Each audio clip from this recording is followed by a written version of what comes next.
अगर आप देसी खाद अपनी सब्जियों के लिए बनाना चाहते हैं तो इस वीडियो को ज़रूर देखिएगा। अगर आप देसी खादों को पावरफुल बनाना चाहते हैं तो ये वीडियो आपको देखनी ही पड़ेगी, अगर नहीं तो इसको अभी से स्किप कर सकते हैं। YouTube के ऊपर देसी खादों को लेकर हज़ारों वीडियोस मौजूद हैं।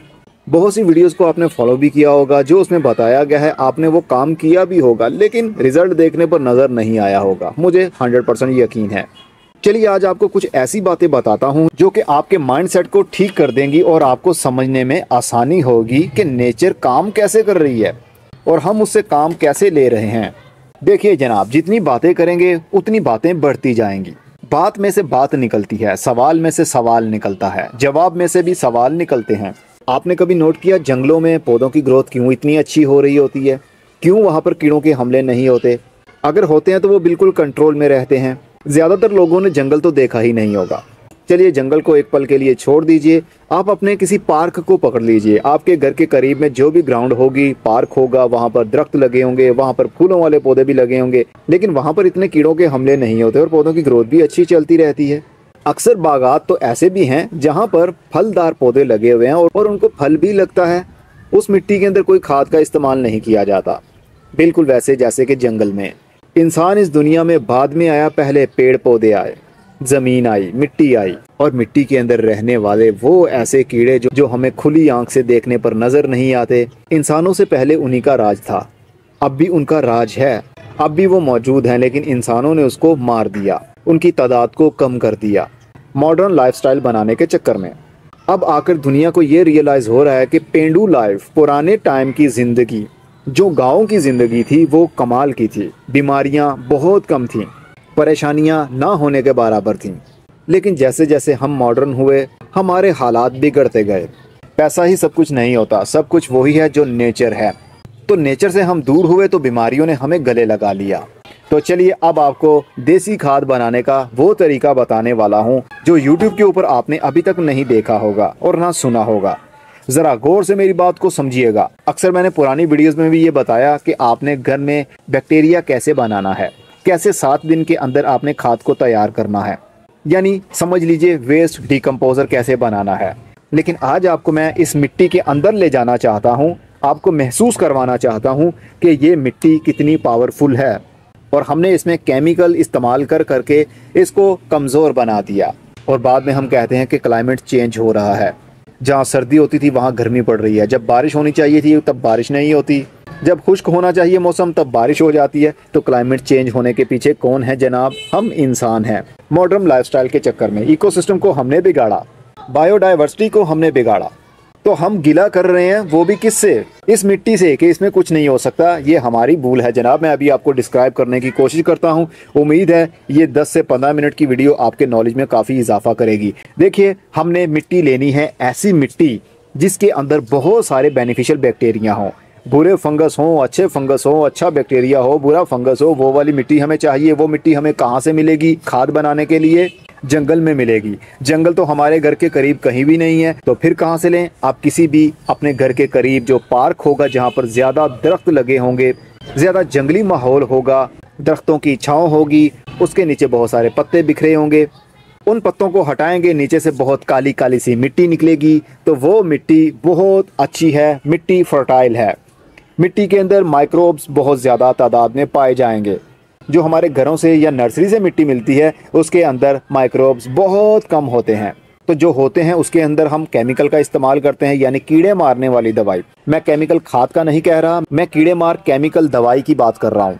जैसे क्लोरोपेरिफास्ट एक केमिकल है जो कि दीमक को मारता है, केंचुओं को भी मारता है। मिट्टी के अंदर जो माइक्रोब्स होंगे, क्योंकि अगर हम दीमक को मारेंगे तो उसके साथ दूसरे सारे कीड़े मर जाएंगे, भले वो बैक्टीरिया हो, भले वो बेनिफिशियल फंगस हो। वो केमिकल मिट्टी को बंजर बना देगा। सिर्फ किस चक्कर में कि हमने दीमक को ख़त्म करना है, उसकी वजह से हमारे पौधों की जान चली जाती है, पौधे की जड़ें खा जाते हैं वो। लेकिन जंगल में कभी आपने नोट किया, वहाँ पर तो बहुत सारे दीमक के पहाड़ बने होते हैं, मतलब इतना ज़्यादा दीमक वहाँ पर पाया जाता है, लेकिन फिर भी हर पौधा फल फूल रहा होता है, क्योंकि वहाँ पर इकोसिस्टम और बायोडाइवर्सिटी मौजूद है। वहाँ पर परिंदे, रेंगने वाले जानवर, चलने वाले जानवर, हवा में रहने वाली नमी, ज़मीन के अंदर रहने वाली नमी, पौधों से उगने वाले पत्ते जो कि ज़मीन पर गिरते हैं, उससे कार्बन का लेवल बढ़ता है, उससे कार्बन डाइऑक्साइड, हाइड्रोजन और ऑक्सीजन मिलती है। जब वो पत्ते मिट्टी पर पड़ पड़ डिकम्पोज हो जाते हैं तो वो ह्यूमस में बदल जाते हैं, काला काला सा पानी। वही मिट्टी की जान होती है, उसी से माइक्रोब्स ज़्यादा पैदा होते हैं, उसी की वो खुराक होती है। ये मैं बातें इसलिए कर रहा हूँ ताकि आपको ये चीज़ समझने में आसानी हो सके। ये कुछ ही मिनट्स के अंदर मैं आपको बता दूंगा कि इसको आपने कैसे बनाना है, और बनाना बहुत आसान है। बस मैं तारीफ कर रहा था जंगल की मिट्टी की, आपको समझाने के लिए कि वहाँ पर कौन होता है खाद देने वाला, कौन मौजूद होता है गोडी करने वाला, लेकिन फिर भी हर पौधा क्यों ग्रोथ कर रहा है, उसके पीछे राज क्या है। क्या वहाँ पर कीड़ों को आने से रोकने के लिए कोई पाबंदी है? बस वो अच्छा चल रहा है क्योंकि वहाँ पर इंसान नहीं है। जब इंसान जहाँ पर जाता है, अगर अच्छी सोच वाला इंसान होगा, नेचर को समझने वाला होगा, तो फिर कभी जंगल को तबाह नहीं करेगा।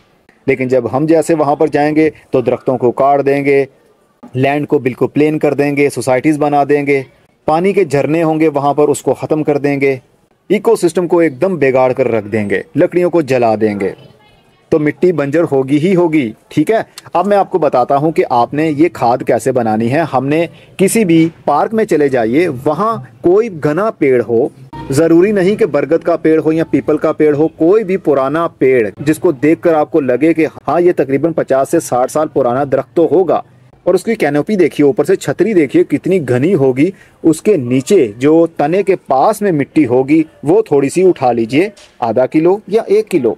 आपके लिए 1 किलो मिट्टी काफ़ी रहेगी। निशानी उसकी ये होगी कि तने के पास में पत्ते काफ़ी सारे गिरे होंगे, पत्तों को जैसे ही हटाएंगे नीचे से इस तरह की बुरबुरी सी मिट्टी निकलेगी, जिसको आप पकड़ेंगे तो बहुत आराम से आपके हाथ में आ जाएगी, नरम नरम सी, लाइट वेट सी। उसके अंदर माइक्रोबियल एक्टिविटी सबसे ज़्यादा होती है, भंडार होता है माइक्रो ऑर्गेनिज्म का, यानी बैक्टीरियाज का। यही तो चीज़ों को डिकम्पोज करते हैं। जो पत्ते ज़मीन पर गिरते हैं उनको कौन खाता है? ये बैक्टीरिया ही तो हैं, और दूसरे कीड़े ही तो हैं जो उन पत्तों को, सूखी टहनियों को खाने लगते हैं, डिकम्पोज करने लगते हैं, और वो पत्ते और टहनियाँ गलने के बाद में, डिकम्पोज होने के बाद में ह्यूमस में बदल जाते हैं, जो कि खाद का काम करते हैं। तो इसलिए हमें ऐसी ही जगह की मिट्टी चाहिए जहाँ पर आपको यकीन हो कि वहाँ पर केमिकल का कोई इस्तेमाल नहीं हुआ है, जंगली ग्रोथ चल रही है वहाँ पर। तो वहाँ की थोड़ी सी मिट्टी ले आइए, गीली मिट्टी होनी चाहिए, खुश्क मिट्टी नहीं लेनी, क्योंकि खुश्क मिट्टी के अंदर माइक्रोब्स होंगे लेकिन बहुत कम क्वांटिटी में। हमें तो लाखों की तादाद में चाहिए ताकि हम फर्मेंटेशन जल्दी से जल्दी इससे करवा सकें, मतलब इसको मल्टीप्लाई कर सकें। और हमें गोबर चाहिए। अगर गोबर आपको फ्रेश मिल जाए तो बहुत अच्छा है। अगर आपको गोबर पुराना मिलता है लेकिन सूखा हुआ गोबर ना हो, अगर सूखा हुआ गोबर मिलता है तो उसको गीला कर लीजिए, 24 घंटे के लिए रख दीजिए, ताकि इसके अंदर जो बैक्टीरिया पैदा होने हैं वो भी साथ में ही पैदा हो जाएं। एक बार ही हम इन चीज़ों को मिक्स करेंगे। और तीसरे नंबर पर हमें चाहिए गुड़। ये गुड़ का पानी है। रेशियो मैं आपको बताता हूँ, वैसे ये कॉम्प्लिकेटेड चीज़ नहीं है, कम ज़्यादा रेशियो हो सकता है। 10 लीटर आपने पानी लेना है, उसमें 1 किलो या आधा किलो माइक्रोब से भरी हुई मिट्टी का इस्तेमाल करना है, और उसमें 1 किलो या आधा किलो गुड़ ले लीजिए। देसी गुड़ हो अच्छा है, नहीं है तो जो पीला पीला सा मार्केट से मिलता है वही अवेलेबल हो जाए, वो भी काफ़ी है, क्योंकि ये खुराक है। इसमें शुगर है, कार्बोहाइड्रेट्स हैं, जो कि बैक्टीरिया को मल्टीप्लाई करने के लिए खाने का काम करेगा। और गोबर के अंदर जो माइक्रोब्स हैं वो भी निकल आएंगे बाहर, और जो मिट्टी के अंदर हैं वो भी निकल आएंगे बाहर। तो इनको खाना भी तो चाहिए, खाने के लिए हम गुड़ का इस्तेमाल करेंगे। अगर हो सके तो बेसन भी आप डाल दीजिए, ताकि जितना खाना हो सके आपने बैक्टीरिया को प्रोवाइड करना है। शुगर तो उसी टाइम बैक्टीरिया को मिलना शुरू हो जाएगी, लेकिन जो बेसन आप डालेंगे, जो कि मैं नहीं डालने वाला, बेसन डालने से आपको फायदा होगा, क्योंकि माइक्रोब्स जो कि खाद बनाने वाले हैं, पहले ज़मानों में कोई खाद मिट्टी के अंदर केमिकल वाली डाली ही नहीं जाती थी, और ना कीड़े मारने वाला केमिकल स्प्रे किया जाता था, लेकिन खेती फिर भी अच्छी होती थी। मानते हैं ना? अगर नहीं मानते तो अपने किसी बड़े बुजुर्ग से पूछ लीजिए, वो आपको ज़रूर बताएंगे, जिनकी उम्र 50 साल से ज़्यादा होगी, कि ऑर्गेनिक खेती पहले की जाती थी या नहीं। तो बेसन तो मैं इस्तेमाल नहीं करने वाला हूँ। जैसा मैं आपको बता रहा हूँ, ये सबसे आसान तरीका है, हर बंदा घर में आसानी से कर सकेगा। हमने एक बोतल लेनी है बड़ी सी, ऊपर से मुंह उसका बंद ना हो, क्योंकि हमने इसके अंदर बैक्टीरिया को मल्टीप्लाई करना है। एरोबिक बैक्टीरिया भी होंगे, एनएरोबिक भी होंगे, यानी सांस लेने वाले बैक्टीरिया जिनको ऑक्सीजन की ज़रूरत होती है, और वो भी बैक्टीरिया जिनको ऑक्सीजन की ज़रूरत नहीं होती, वो अपनी तादाद को बढ़ा सकते हैं। तो दोनों हमें मिट्टी के अंदर मिल जाएंगे। अब इस बोतल के अंदर मैं वो वाली मिट्टी भी डाल दूंगा। ये तकरीबन मेरे पास 2 मुट्ठी होगी, ये मतलब आधा किलो भी नहीं होगी, तकरीबन 250 ग्राम, 1 पाव के करीब ये मिट्टी होगी।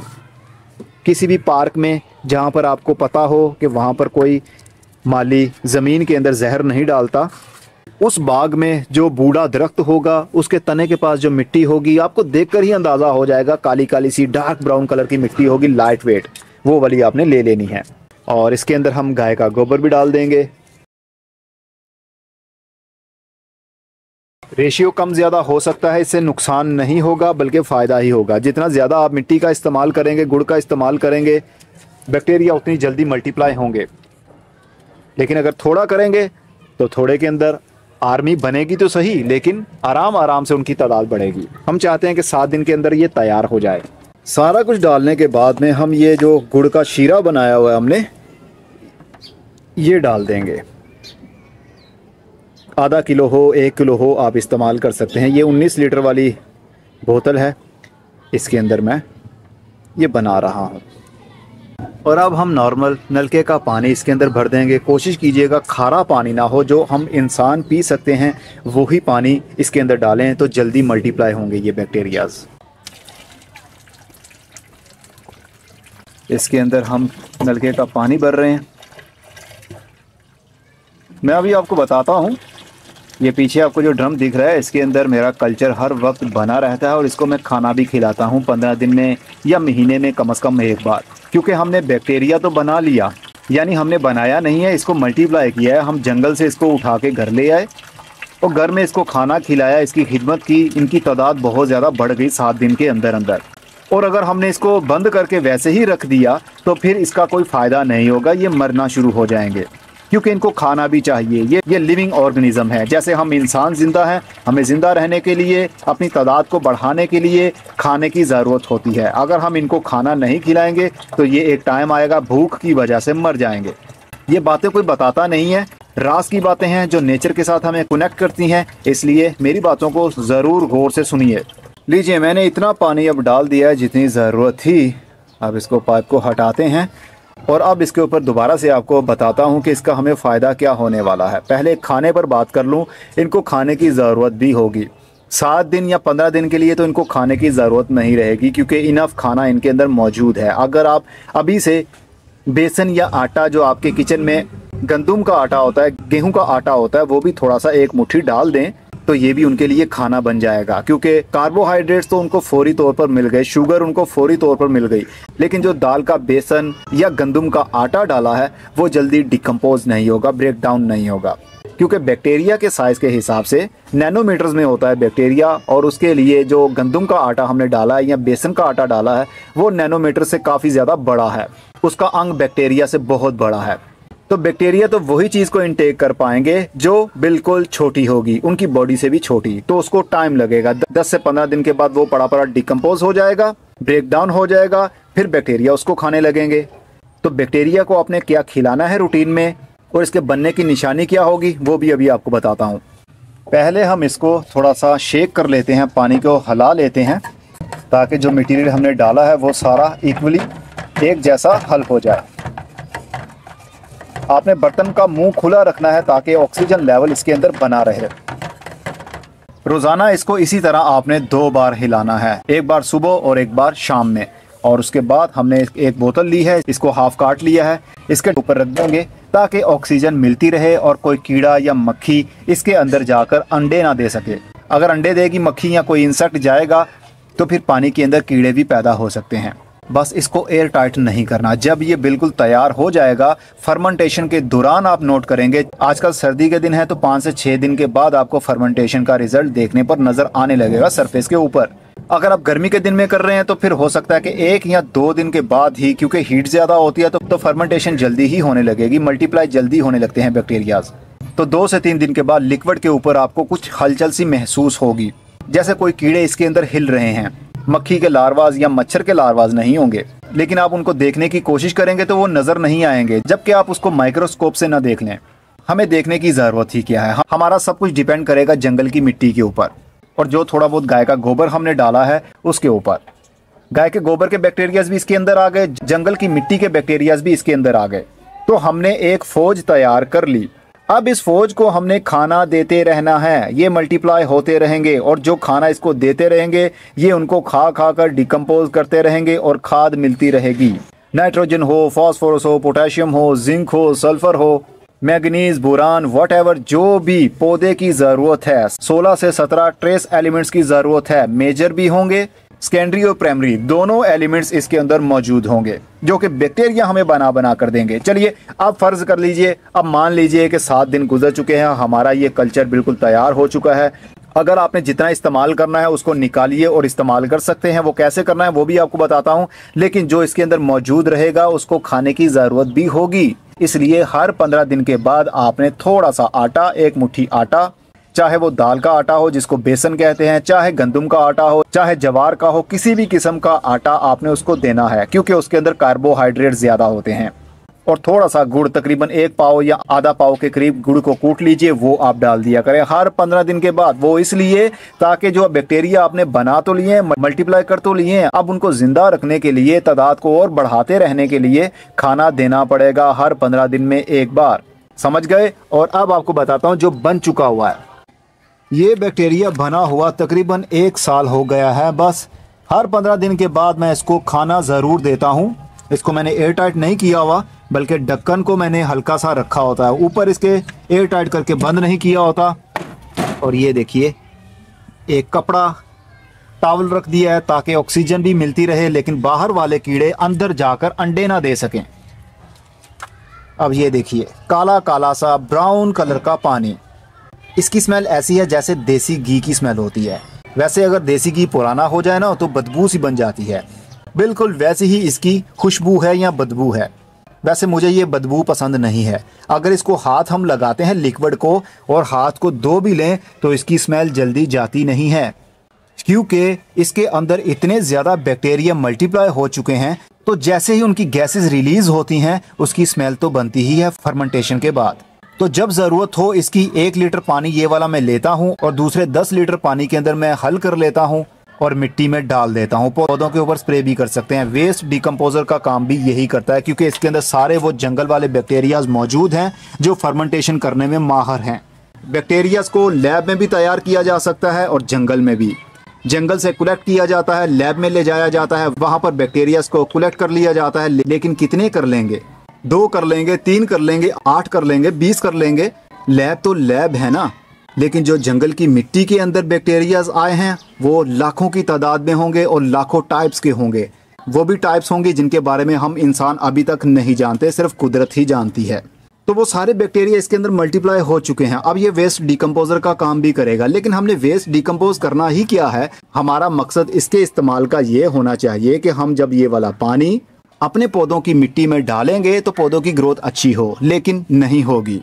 उसकी सबसे बड़ी वजह यह है कि ये खाद नहीं है, बल्कि खाद को बनाने वाले बैक्टीरियाज हैं, खाद को डिकम्पोज करने वाले बैक्टीरियाज हैं। खाली मिट्टी के अंदर अगर हम ये लिक्विड डाल भी देंगे तो वो बेचारे खाएंगे क्या? उनको खाने के लिए कुछ चाहिए होगा, खाना मिलेगा तो फिर वो जिंदा रह पाएंगे।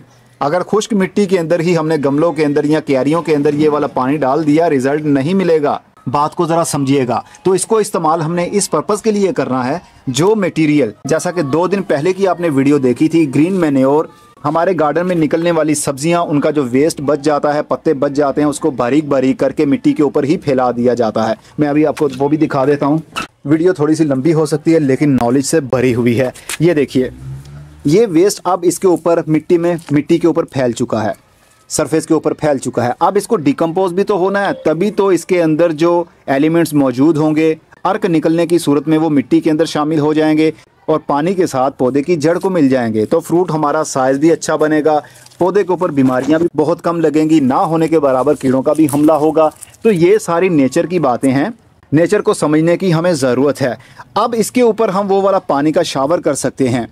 वो वाले जितने भी बैक्टीरियाज हैं, फंगस है, वो सब इन पत्तों के ऊपर आ जाएगा, उनको खाना मिल जाएगा। लेकिन ये फौरी तौर पर वो डिकम्पोज नहीं कर पाएंगे इस मटेरियल को। इसको भी कम से कम 3 महीने या 4 महीने लग जाएंगे। लेकिन कंटिन्यूसली अगर आप ऐसा ही करते आएंगे तो 1 साल लगेगा या 2 साल लगेंगे, आपकी मिट्टी इतनी फर्टाइल बन जाएगी कि जो भी पत्ता नीचे गिरेगा, जैसे कि जंगलों में होता है, पत्ता नीचे गिरता है और कुछ ही दिनों के अंदर अंदर वो पत्ता गल सड़ जाता है और मिट्टी का ही एक हिस्सा बन जाता है।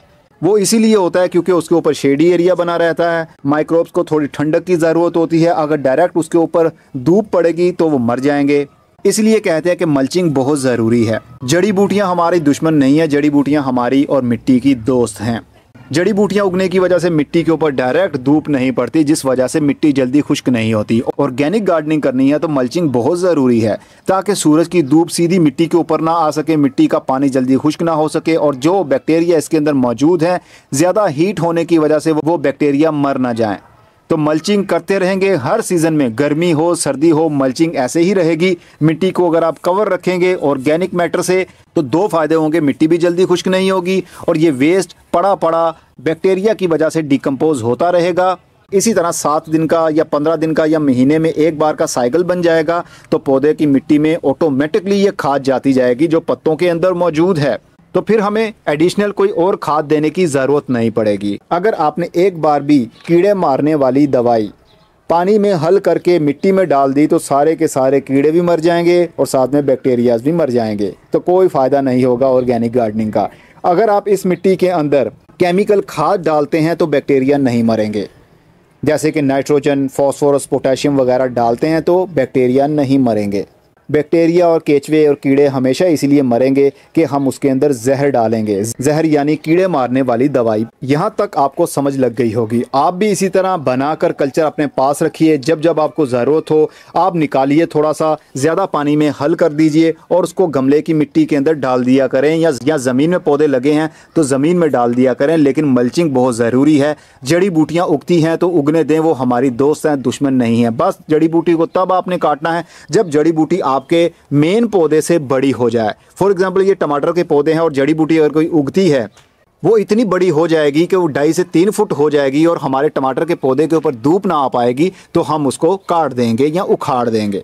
और उखाड़ कर इसको बाहर नहीं फेंकना, कूड़े में नहीं डालना, बल्कि उसकी तने के पास में ही मिट्टी के ऊपर ही बिछा दीजिए, जिस तरह के मैंने ये वेस्ट बिछाया हुआ है। ये देख सकते हैं आप, ये पड़ा पड़ा खुद ही डिकम्पोज होने लगेगा। जो डिकम्पोज हो रहा है वो अभी आपको मैं दिखाता हूँ। ये देखिए यहाँ पर भी मैंने बहुत सारा वेस्ट डाला हुआ है काट काट कर। ये गुले दाऊदी के 4 पौधे हैं, लेकिन पौधे हमें नज़र नहीं आ रहे जितनी हमें ये वेस्ट नज़र आ रहा है। ये मूली के डंडे हैं, पालक के डंडे हैं और गाजर के जो पत्ते थे उसको बारीक किया हुआ है। तो ये मल्चर का काम करेगा और साथ में बैक्टीरिया की खुराक भी है।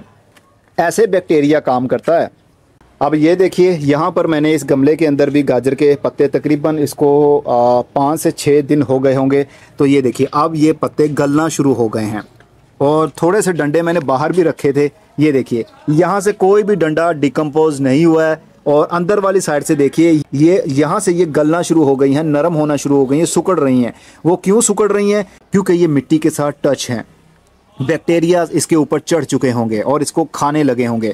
और जो किनारों से बाहर है, जहाँ पर ना तो मिट्टी टच है ना पानी टच है, तो वहाँ पर ये डंडे वैसे के वैसे ही हैं, आपके सामने हैं। ये मैंने आपको समझाने के लिए ही 7 दिन पहले डंडों को बाहर रखा था, ताकि मिट्टी के साथ जो माइक्रोब्स के साथ जो टच हैं पत्ते, वो भी आपको देखने पर पता चल जाए और जो डंडे बाहर हैं वो भी आपको पता चल जाए कि बाहर फेंकने से कुछ भी नहीं होगा। ये पड़े पड़े डिकम्पोज भी नहीं होंगे। हमें डिकम्पोज करने की ज़रूरत नहीं है, बस आपकी मिट्टी के अंदर माइक्रोब्स होने चाहिए। आपने मिट्टी के ऊपर, सरफेस के ऊपर हरा कचरा फैला दिया, वो आहिस्ता आहिस्ता से माइक्रोब्स की वजह से डिकम्पोज हो जाएगा और मिट्टी का हिस्सा बन जाएगा और खाद भी मिल जाएगी पौधे को। हुआ ना कितना इजी। लेकिन ये ऑर्गेनिक थोड़ा टाइम टेकिंग होता है, मतलब हमें मेहनत करते रहना पड़ती है। केमिकल ऐसा है, बस लिया मिट्टी में डाल दिया, दैट्स इट।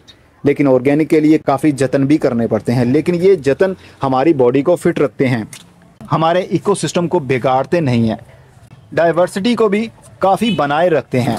तो ये कुदरत के कुछ कानून हैं, इनकी हद में अगर हम इंसान रहेंगे तो फिर हम भी ज़िंदा रहेंगे, हमारी आने वाली नस्लें भी ज़िंदा रहेंगी। नहीं तो आने वाले तकरीबन 20 साल में आप नोट करेंगे जंगल ख़त्म हो जाएंगे, हर जगह पर घर होगा, गर्मी ही गर्मी होगी, कोई पता नहीं शायद तब हमें पानी भी ठीक से मिल पाएगा पीने के लिए या नहीं। जब हम छोटे थे तो हम सोचा करते थे अरे ये पानी की बोतलें बाहर से लाते हैं, क्या वहाँ पर पानी नहीं होता? लेकिन आज हमें पता चल गया हमारे घरों में भी साफ़ पानी नहीं आ रहा, हम भी पानी ख़रीद कर पीते हैं। तो ये आने वाले अगले 20 सालों में हमारी नस्लों के साथ क्या होगा आप समझ सकते हैं। और इसके पीछे सबसे बड़ा हाथ किसका है? हम इंसानों का ही है। ये इकोसिस्टम, बायोडाइवर्सिटी इंसान के आने से पहले बहुत अच्छे से चल रही थी। जब इंसान आया, इंसान ने अपने जहन से काम शुरू किया तो नेचर को नुकसान पहुंचाया।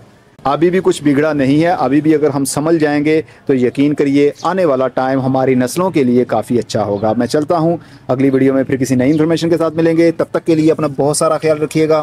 खुदा हाफिज़।